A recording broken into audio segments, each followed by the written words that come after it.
अब खबर यूपी से है। अब यूपी के मुजफ्फरनगर का नाम बदलने की मांग लगातार उठाई जा रही है। यूपी विधान परिषद में बीजेपी एमएलसी ने यह मुद्दा उठाया है। एमएलसी मोहित बेनीवाल नाम बदलने की मांग पर अड़े हुए हैं। मुजफ्फरनगर का नाम लक्ष्मी नगर करने की मांग उठाई जा रही है। तो बीजेपी एमएलसी की तरफ से यह मांग उठाई गई है।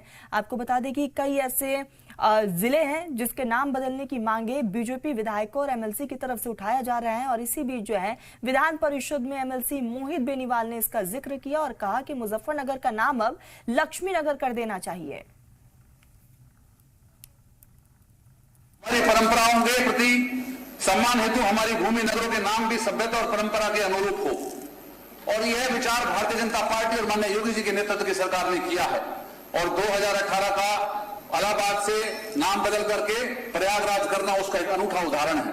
अधिष्ठाता महोदय, मैं आपके माध्यम से एक ऐतिहासिक मांग करना चाहता हूं और महाभारत काल से जुड़े जनपद मुजफ्फरनगर का नाम बदल करके लक्ष्मी नगर करने की मांग इस सदन के माध्यम से करना चाहता हूं।